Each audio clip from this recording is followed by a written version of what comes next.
Hello, welcome to Retrocore's hardware review and the Miyoo A30. Now we're going to do something very different today.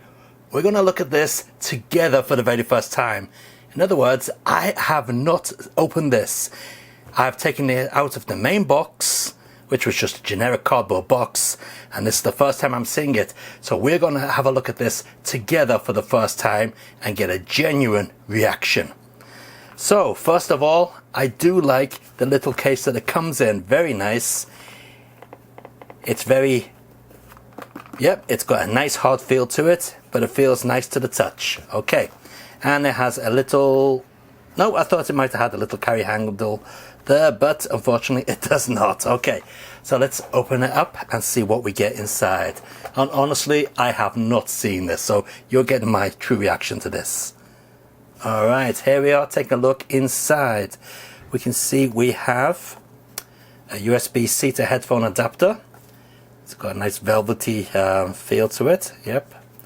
We've got a USB-C to USB-A cable here. Okay. We have the standard Miyoo type instruction book. They all seem to come with an instruction book like that. English on one side and Chinese on the other. It's probably going to be in color. They usually are. Let's take a look. Yes, it is. It's in color. Yeah. All right. Good stuff. Okay. And the actual device. Now, the one I went for was the classic Famicom look. They do have them in other colors as well. Let's see. How do we get this out? Okay. I guess we just pull it from there. Okay. And put that to one side. And here is the console, and micro SD card has popped out the bottom. Let's push that back in. There we go. It's upside down. No, it isn't upside down. That is the right way. Okay, so I can tell you straight away that this faceplate is metal. It's not that heavy actually. It feels quite nice in the hand. The size of it is about the same size as a Famicom controller. Okay, so as we saw, we got the micro SD card slot on the bottom. On this side we have our power button. Let's hold that in and power it up. I hope it's got some juice. There we go. On the top we've got our L1, R1, L2, R2 triggers, volume rocker, what seems to be a reset switch maybe, and our USB-C input. Okay, we have got a D-pad, which feels okay. Analog stick there. Got a bit of travel on that, but seems okay. Typical array of buttons there. Feel okay. And select and start. Alright, so let's take a look and see what games we have. Oh, we got a Retro Arch there. We got the app as well, and settings. Let's go into settings first. Okay, we've got power off, brightness, it's at 7. We'll put that all the way up to 10. Color. Oh, look at that. We can change the different aspects of the color. Tell you what, let's zoom in a little bit on the screen. Alright, so let's just see. We'll put the hue up to 20, see what happens. Oh yeah, you can see it changing there. Look at that. Alright, and we'll put that back to 10, which was the default. Saturation, so if we put that down, it should go black and white. Yes, it does. Alright, nice. And we can have the color bleeding out. Yeah, we'll put that back down. I think 10 was the default, wasn't it? Contrast. Alright, we can mess about with that as well. That's nice. We get a little bit of adjustments there. Illumination. I think that kind of blows out the backlight, or is that brightness? I think that's just brightness of the screen. Alright, nice little options there. Alright. Language, obviously it's going to have a lot of languages in there. Calibration, that's where we can press A to calibrate. Alright, seems okay. I think I messed up the calibration. Oh, I see. No, it clicks into these little sections here. I see. But as you can see, it is true analog. Bit of a dead zone there on the first circle. But from there outwards, it is true analog. Yeah, very nice. Okay, let's get out of that. That's where you can map your keys, Wi-Fi, so you can connect to the net. Great. So I presume by doing that, we will be able to download new emulators using the Retro Arch. Yeah, there we go. There's all my Wi-Fi options in this room. I think we will not go into that at the moment because we want to see what you get out of the box. Volume, BGM volume. Okay, there's no BGM playing at the moment, but it looks like you can have one. Themes, some nice themes in there. Oh, okay, well, we'll go with the default. Okay, and is that the end of the options? Wow, so many things in here. CPU frequency, default. Oh, okay, we can change that. We'll leave it default. Hibernate, USB storage, fixes. What's that all about? Auto fix on and off. Maybe that's patches. Factory reset and device info. And going into device info, you can see all the information there. 544 megabytes of memory, and we've got a 58 gigabyte micro SD card installed in this. Hardware test. Okay, just the usual hardware test where we get to test all the buttons. Alright, okay, interesting stuff. Okay, let's see what games we have on the arcade, on the SD card. Okay, arcade, we've got, what's that? Ooh, 142 games in there. And we're also sharing the same folder with Capcom, CPS, and IGS games as well. Dreamcast, we have got 7 games in Dreamcast. Alright, Famicom, Game Boy, Neo Geo Pocket, PC Engine, 77 games in there. No, doesn't look like we've got any CD games. PSP, we've got 12 PSP games. Game Boy Advance, MAME's just arcade, Mega Drive, and Nintendo 64. Only 4 games. Ooh. PlayStation, 37 PlayStation games. Famicom, Sega Master System, Wonder Swan. Okay, interesting. Okay, well, let's take a look at some games in action, and we'll do a bit of a montage. And we'll start off with, we'll go with Ikaruga on the Dreamcast, because this always struggles on emulators, which are not very well done. And people are probably asking, am I going to take off the screen protector? No, I'm not. Sorry.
Come on! This battle is about to explode. They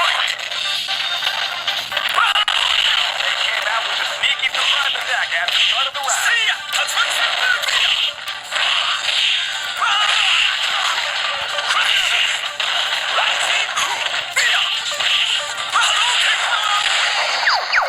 Thanks, Fox. I thought they had me.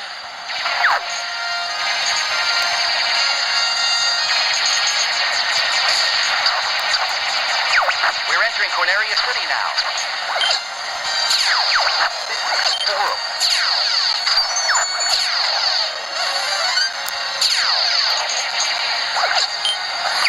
Everybody stay alert.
Alright, so we tried out the 4 heavy hitters: Dreamcast, Nintendo 64, PSP, and PlayStation. PlayStation seems perfectly fine. N64, there is a tiny bit of stuttering, but you may have not noticed it. Dreamcast, yeah, it stuttered like crazy on Ikaruga. It doesn't even matter when we change the frequency of the CPU. Also, Capcom vs SNK, that was stuttering. You may have not noticed it, or you may have done. PSP Ridge Racer, that is a good game to show if the emulation quality is good, and as you can see, it was stuttering quite badly. So yeah, it's not doing too well on the heavy hitters. Let's take a look at the more lower level machines, which would fit in very well with this type of form factor. Now remember, you can update the emulators on this and everything, and I'm sure you'll get much better performance, but that's not what this video is about. It's to show what you get out of the box. So let's take a look at some of the more lower level machines and see how they perform.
Alright, so there you go. You saw it running some of the lower end games and they all worked very, very well indeed. Even Outrun Arcade worked very well. And I was impressed by the way you could change the different color screen filters on the Game Boy using the shoulder button here. Very nice indeed. Now let's take a look and see what's in the apps section. Alright, let's see. Oh, USB storage. Oh, RetroArch again. Alright. Clicking on USB storage just asks us to connect the USB device. Yeah, and RetroArch, obviously that's going to be same as the main option. That'll take us straight into RetroArch, yeah. So obviously on here, you'll be able to customize the emulators, add all your filters, download new emulators, and so on. But we're not going to go into that for this review because this is just a quick review, kind of the layman's review of what you can expect out of the box without having to download anything. So yeah, out of the box, not bad. A little bit disappointed that the big heavy hitters weren't working too well, but as I said, this device should be powerful enough to run Dreamcast at least without any issues. So yeah, try downloading the new emulators, maybe update the firmware, and we should be in for something pretty good. I wonder what would happen if we switched this on without any micro SD card in it. Probably nothing, but I'm going to take a look anyway and find out. So we'll just wait till the blue light goes off there. Alright, it's off. Let's eject that micro SD card, which is non-branded. It's memory. Whatever brand that's meant to be. And let's switch it on without anything installed. And we'll wait. There we go. We've got our blue light. Oh, it's booting up. Miyoo Linux games, and oh, it's loading something. It loaded nothing. Oh. Okay. It actually booted up with something. We got any games built into this?